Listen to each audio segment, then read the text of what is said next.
Welcome to the Outdoor Adventure Lifestyle Podcast, where we dive into inspiring stories, thrilling adventures, and expert insights from leaders and legends across the outdoor adventure community. Whether you're an avid hiker, passionate camper, or adventure traveler, each episode brings you up close and personal with guests who've lived it, explored it, and made it their mission to share their experiences with you. Let's get after it. Welcome back to another episode of the Outdoor Adventure Lifestyle Podcast. If you're a regular listener, thank you for your time. If you're new to the show, welcome. I aim to share inspiring stories, thrilling adventures, and expert insights from leaders and legends across the outdoor adventure community. Today on episode 536 of the Outdoor Adventure Lifestyle Podcast, I'm talking with Jessica Baltzersen. Jessica is a Cincinnati-based climate science and outdoor writer passionate about storytelling.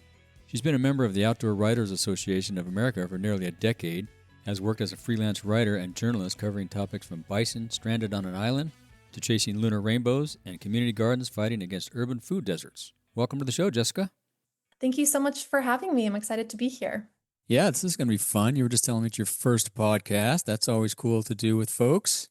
It is. I'm very excited. Awesome. So you're a member of the OWAA. How'd you connect with those guys? Yeah, about 5 years ago, I became a member. I have another colleague, Ashley Stimson. Her and I went to grad school together. She's actually going to be president of the organization next year. And I got involved and really just fell in love with the community. And I'm actually a second-year board member now. Oh, good for you. Yeah, so now I get to volunteer some of my time and help spread the word. Thanks for doing that. I haven't done that yet. Oh, good. I'm in charge of the nomination committee. So I know. Ches is always working me for all these things. And I was like, dude, I'm so busy. But we'll see. Maybe I can pull something off. That's fair. That's fair. You're a writer. Do you do photos and stuff, everything, or just writing?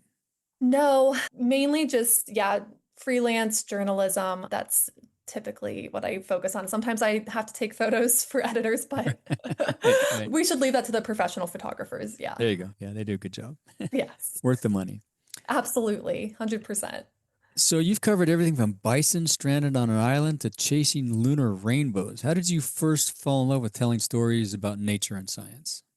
Yeah, I always really loved science in school. And I think if I didn't become a journalist or writer, I would have become a biologist or something similar.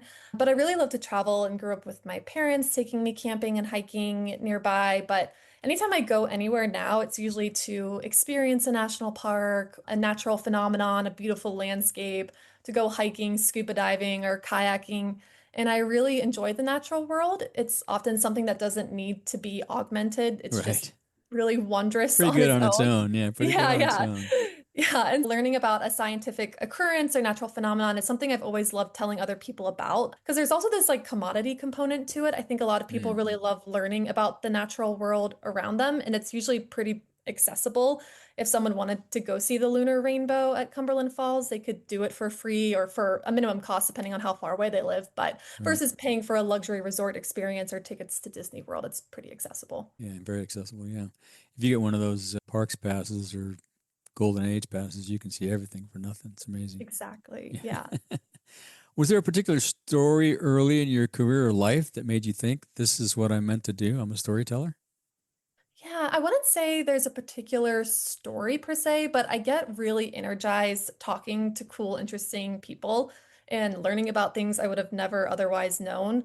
So early in my career, when I first started out interviewing people, I worked for a lot of local newspapers and magazines.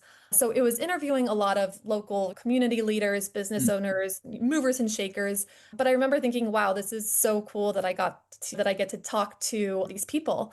And I still have that same feeling today when I get to talk to scientists, researchers, conservationists, or just everyday people who are going out of their way to make our world a better place. I always walk away from those conversations thinking how cool is it that I get to do this for a living? No kidding. Yeah. Were there newspaper people in your family, or how'd you get into that?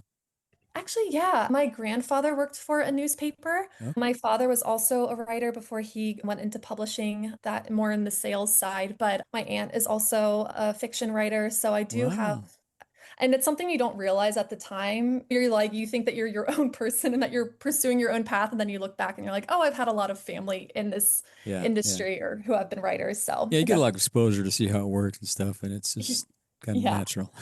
Yeah, exactly. Yeah.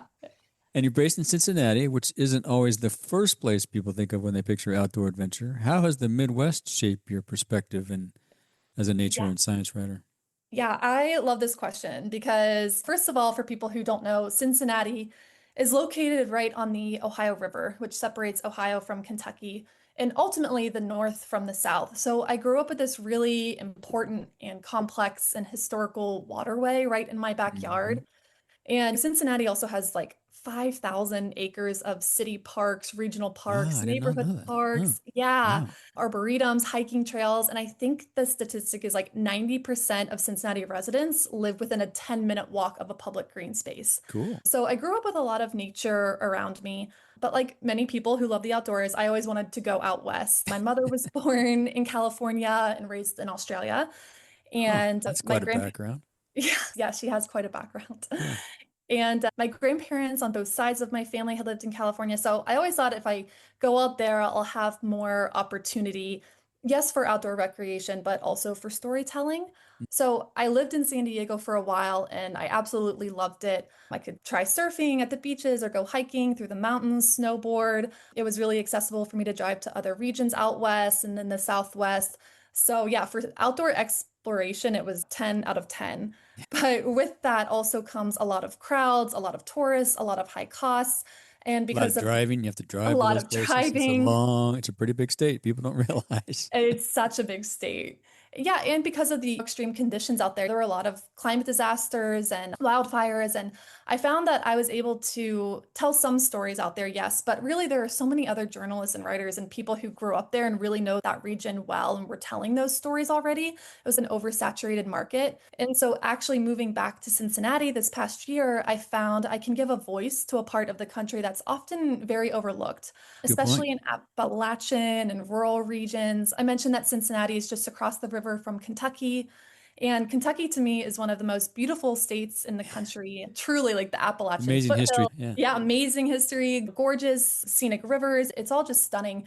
But anyways, I found that there's more opportunity here to tell these stories, and there are a lot of new and exciting things happening. The Ohio Riverway is a nonprofit I sometimes write for, and they just got designated as a 300-mile national water trail. Wow. The Little Miami River, which is a tributary, is a national wild and scenic river as well. There's Cincinnati trails, Trail City, Tri-State trails as well, and just a lot of regional trail systems that are connecting communities all over the state and in between states. So Mm. I'm really proud of this region that I live in, and I've grown to really appreciate it. I think time away helped me realize that. And yeah, I'm really just passionate about writing about some of the climate concerns facing rural regions and highlighting all of the incredible climate solutions and research that's coming from the Midwest and just cool places that a lot of people might not expect to find.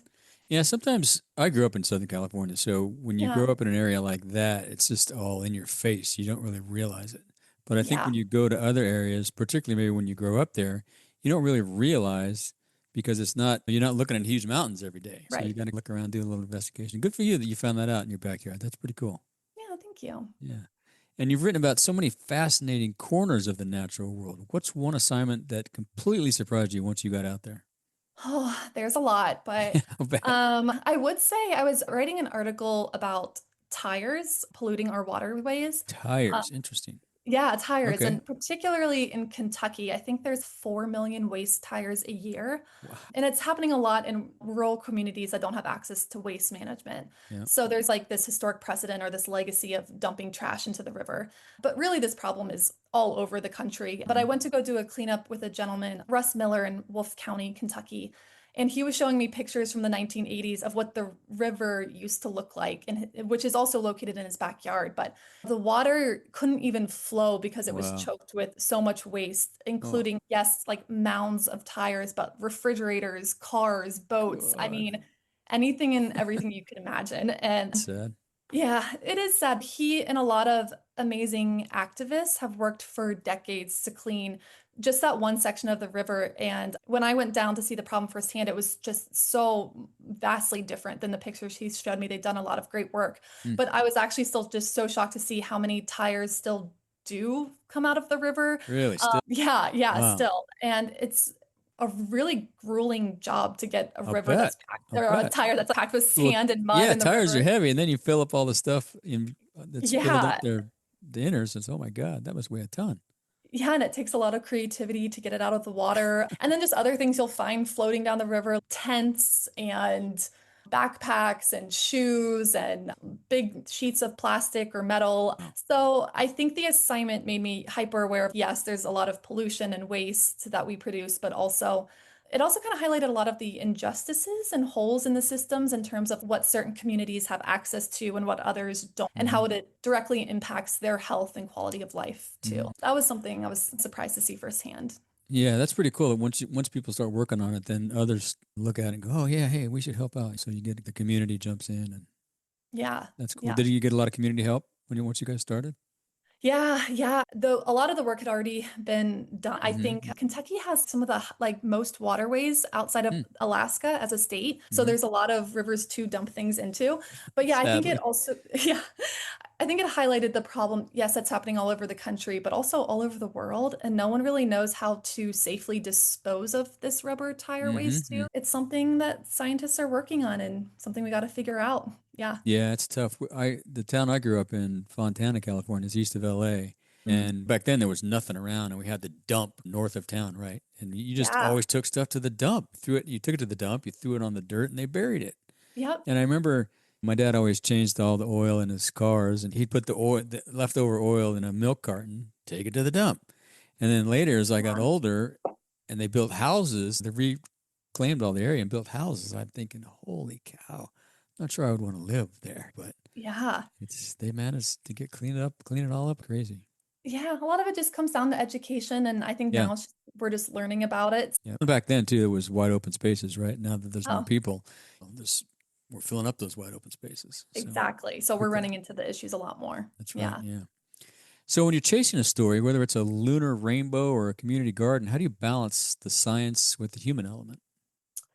Yeah, even what I was just talking about, you could argue that almost any science or environmental story will impact humans in some way. So when one species or ecosystem is affected, we all are. And I think that's something I'm trying to convey more actually in my stories, because once people realize how much all of this does impact us and each other, I start to have a change of heart. For example, I was actually just writing a story about cave pollution. And Mm. although someone might not care that like a cave whose groundwater is polluted an hour from us, that same cave could supply water to a watershed that maybe we get our drinking water from. So Yep. it's getting people to have that aha moment without feeling like you're preaching to them or overwhelming them with doom and gloom content, because then people will Right. really turn away from that too. So it's a hard mix, but Yeah. something I Yeah. try to work on. Yeah. You really have to balance that, right? Because if it's all doom and gloom, then people just get so disappointed and just frustrated that they give up. Yeah, including me. Like I don't want that as a reader either. Yeah, yeah, yeah, Yeah. yeah. Good for you. How do you do that? Do you go research? You must do a ton of research to figure out what other things you can weave into the story. Yeah, sometimes I really I get myself into too much research sometimes because I'm like, wow, I've spent 80 hours on this story that's not paying Oh for yeah, that. So I have to monitor that. But yeah, there's so many rabbit holes I go down just yeah, finding all of the cool research that other people are doing. And I yeah, like to talk to lots of scientists and researchers who are putting in the work too. yeah. Probably easy to do. Yeah. Yeah. What's your process for finding those stories that connect climate and community? Do they come from curiosity, the research that you do, or just that you? Some of them are probably local, so those are easy to find. Yeah, it's really just a little bit of all those things you mentioned. Like, for example, one time I was like on a drive to another vacation and I just saw Cumberland State Park. And so I was just like, oh, well, let me pull over. And all they had was a plaque up about the Cumberland moonbow, which is a lunar rainbow, which Oh happens wow. at night under a full moon versus like a solar Yeah. rainbow with the Mm. sun. So I just clocked it, made note of it, and then later I researched and I was like, wow, there are only two known places in the whole world where you Wow. can reliably see a lunar rainbow, and one of them was in Cumberland Falls, which was only 2 hours from me. Yeah. So then, of course, it leads me into why does it occur here? What are the scientific factors that make a lunar rainbow appear? And it goes from there. But I also attend a lot of conferences. I sign up for lots and lots of newsletters from conservancies, nonprofits, national conservation entities. And then I'll maybe have a morning or an afternoon where I just read through all of them to get a general sense of Yeah. what's going on right now, what are people working on, and I trip down the rabbit hole from there. Wow. Yeah. That's got to be quite the rabbit hole sometimes. Yeah, yeah. A few days go by and you go, oh my God. I guess Oh I better yeah, eat. yes, the inbox is inundated for sure. Yeah, that's right. So climate storytelling can get heavy at times too. How do you keep your hope and wonder alive in your writing? Yeah, I think any journalist or storyteller right now, especially, is dealing with this, but Yeah. I try to think of myself as a reader, and I want to know that yes, these things are happening, but what are we trying to do about it? So, by providing a solution or a promising study that some people are working on is important because it truly is what gives me hope. Yes, we are in a really imperative time right now with our climate, but for my own sanity, I have to Yeah. cling on to Yeah. all of the people who are fighting to make a difference, whether that's a local volunteer who's dedicating their time each week, or Yeah. it's students who are going into the field, and researchers and scientists and other professionals who are just making the time and space to do something. Yeah. Yeah, that gives me a lot of hope. Well, I think you, from your work and the others that you engage with when you're doing that work, you do see the wins, right? There are a lot of wins. There's still a lot of things going on, but Yeah, one step at a time, you get some wins, and yeah, yeah, that's exactly. cool. Just one small act. I know it's cliche, but that's How do you all we can hope celebrate for. those wins sometimes?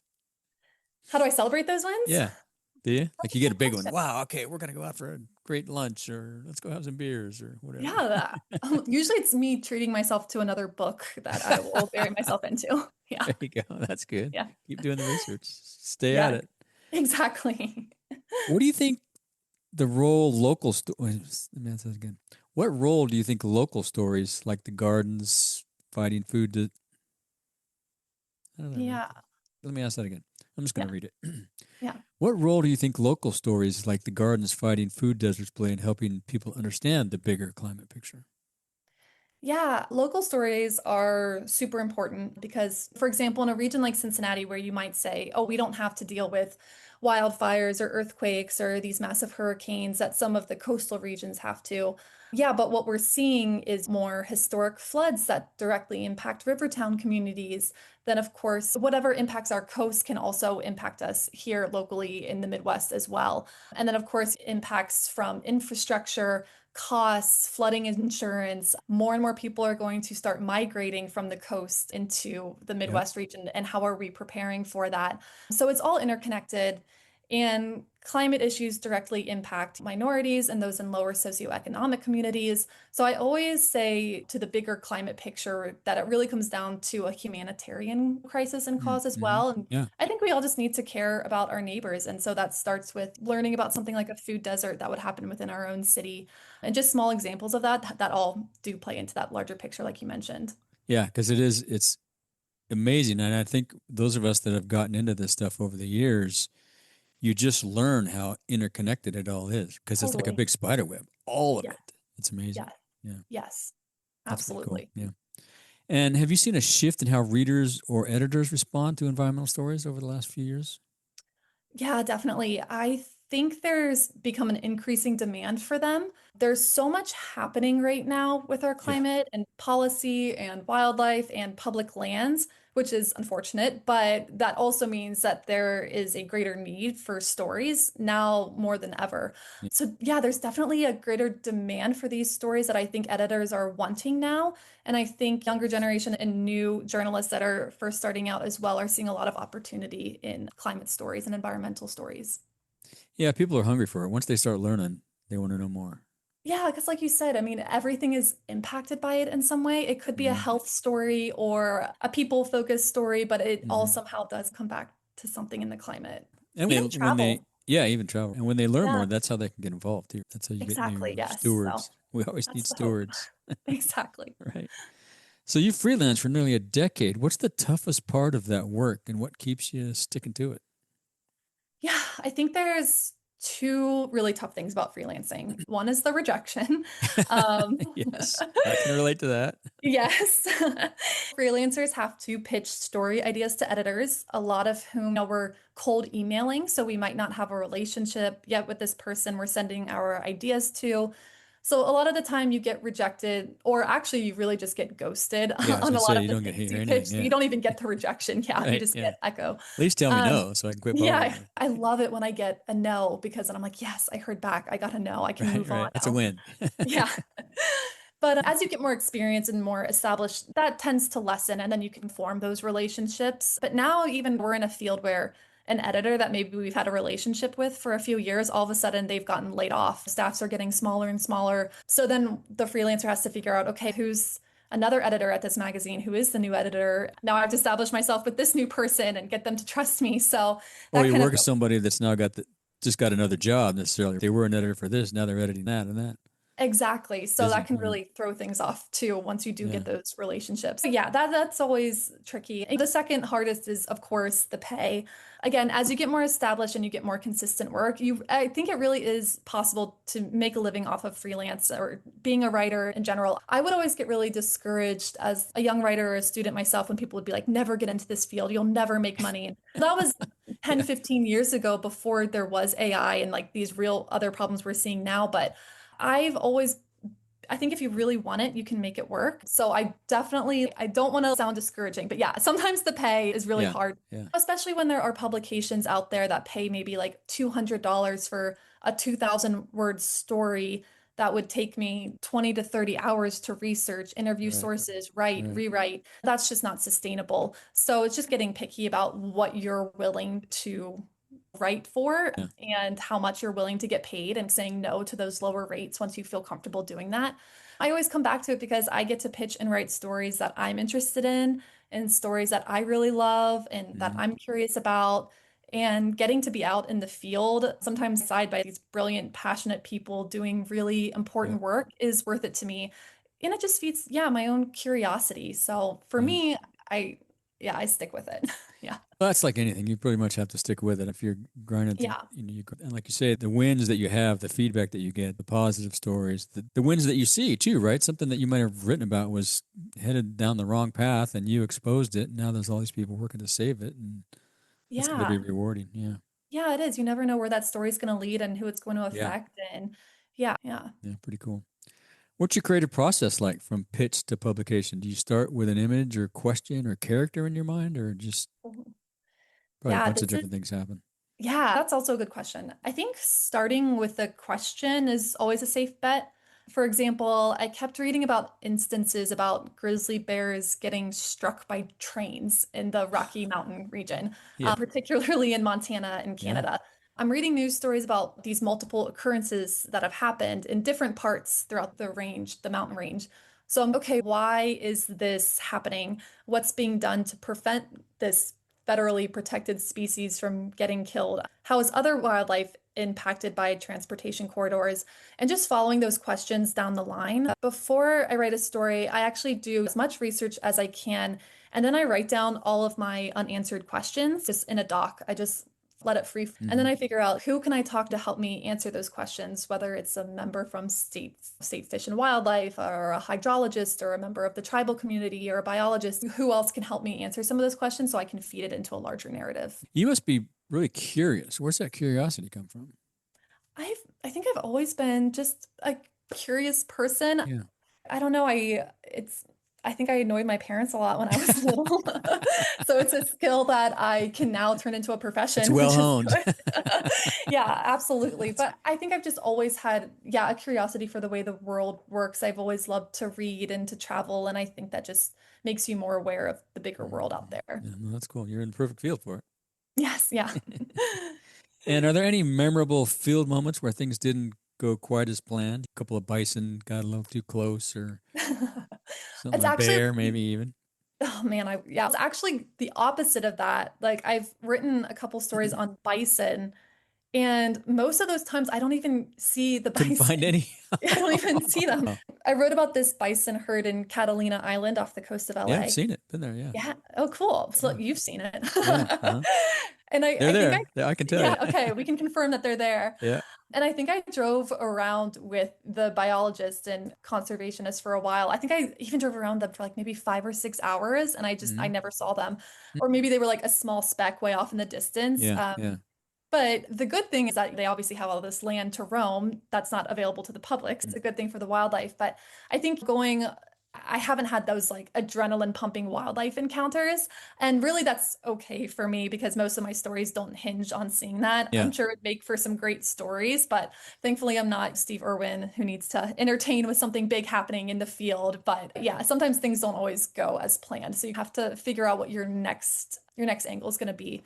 Even with that story, it was really interesting because there's no like real history of how those bison got on the island. They were there to film a movie, but no one can prove what movie they were there to Oh, I didn't film. know that. I thought they knew. So they didn't know which movie, just a movie. Yes, they thought they knew, but then they were never actually in the scenes of that movie. So it's like, did those scenes get cut? Were they actually just used in a different movie? Were they just never used in a movie at all? There's a lot of theories, and I think I even read a dissertation by an LA film student trying to figure it out, but ultimately, yeah. So it is just funny the things that Huh. you are trying to uncover, and sometimes those questions can't go answered. Yeah, Yeah. I didn't know that. I knew the movie part, and I've seen them over there. I used to work for an outdoor store. We did a couple of backpacking courses over there. It's pretty Oh, fun. cool. Yeah, Yeah, so we yeah. did see them. It's pretty cool, and there were quite a few of them. Oh yeah, and most people that do the Catalina Trail or camping over there, they do run into the bison. So Yeah, they people definitely see them all the yeah, time. I yeah. just was there on a day where they were not there, of Lucky course. you. Yeah, yeah. So, what writers, photographers, or scientists have inspired your approach to storytelling? Oh my gosh, I could go on and on about some of my favorite writers and environmental writers like Give me Wendell your top three. Berry. You got top Okay. three?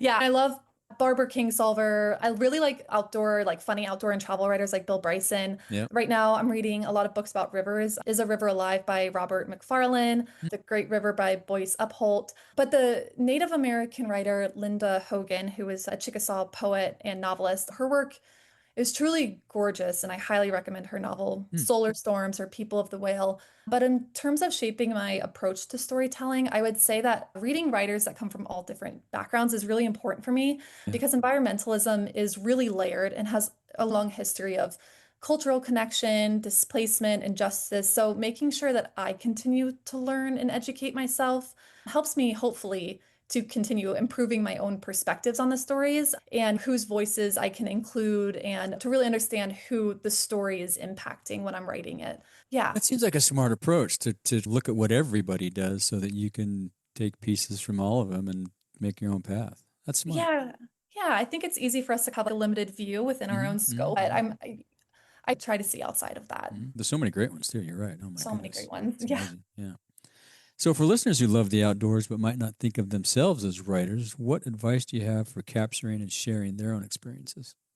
Yeah, and definitely keep a journal. You don't have to write beautiful prose in it. Assume that no one will see it and just write down your That's a good observations from that assumption. day. You have to assume no one sees it, or else Yeah. I would be in my head all day. But yeah, just write down your observations from that day or from your hike, your trip, whatever. What wildlife did you see? What plants did you notice? Who did you meet? What thoughts popped into your head when you were biking or hiking alone? And it'll help you remember it and retell it or start a blog.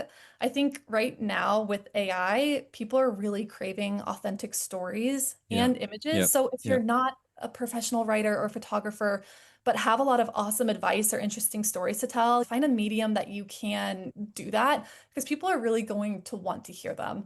Even on Reddit, I love going to Reddit Yeah. and Yeah. hearing people's just unfiltered thoughts or advice on where to hike or camp or something. Mhm. There's a lot of different outlets out there that you can do That's a good that. point about AI too, because I think there's a lot of desire and craving for authenticity because we get so much of what we read now, you have to double check, right? Yeah. Did Have somebody write that, or that seems a little too robotic? So you got to check it. Yeah, or things are just sounding too similar, Hmm. or Hmm. I don't know, I feel like AI uses this really like flowery, over dramatic language Sometimes. sometimes, and you're like, okay, that's a little extreme for just a LinkedIn post. But so yeah, I think people are Yeah. going to want more of that raw Yeah. content. That's a Yeah. good point. Yeah. So what's next for you? You got any dream stories you're working on, or expeditions or topics you're chasing? Yeah, in terms of expeditions, I really want to go to Africa. And I Oh, know cool. Hmm. yeah, it's a very large continent with hundreds of different experiences, but I really want to go to maybe like Rwanda or South Africa or Tanzania and explore some of the landscapes and wildlife there. So maybe in 2026, I'll get there. But Pretty amazing place. Oh, I really want to go. And then topics I'm chasing right now, a lot is at the intersection of increases in technology and the demand for data centers, what that future looks like from a climate perspective, and how it's going to really impact communities. I also would love to maybe one day write a book about recreation on the Ohio River. Oh, Um, cool. yeah, I think a lot of people are intimidated by the river because it's a very much a working industrial river, a Mm-hmm. really big river. Yeah, But gosh, it has some just really beautiful stretches. I bet. And the river towns along the way offer just like the best slice of Americana you could Yep, hope for. And you're there's right. a lot to Yeah, explore and uncover there as well. yeah, Oh, that's a good story right there. The yeah, river yeah, towns. hopefully. Yeah, Yeah, yeah, yeah. that's So awesome. just gotta write it. That's right. Get the time right. Yeah, So yeah. this is probably the hardest question I ask everybody. What's your favorite piece of outdoor gear you always take with you? Okay. Do you want me to do just one You can do two. or okay, How many do you two? have? I don't Okay. need your 10 essentials list. Okay, so I'm gonna assume that I have water and food Yep. and all the Yep. essentials. Okay, so I'm gonna say, I guess this isn't technically outdoor gear, but something I always have with me is a tape recorder. Oh, of Just a course. little Yeah. one. So if I Mhm. don't have the ability to write something down, I could just record a thought into it. Because I have a terrible memory, and I know that's not great for a journalist to admit, but I need to record my thought then and Well, there. you know that, and it's good that you Yeah. know that. Exactly. I just have to work with my systems. Yeah. So yeah, so I always have a tape recorder, something like I said, I can just record my voice into really quick.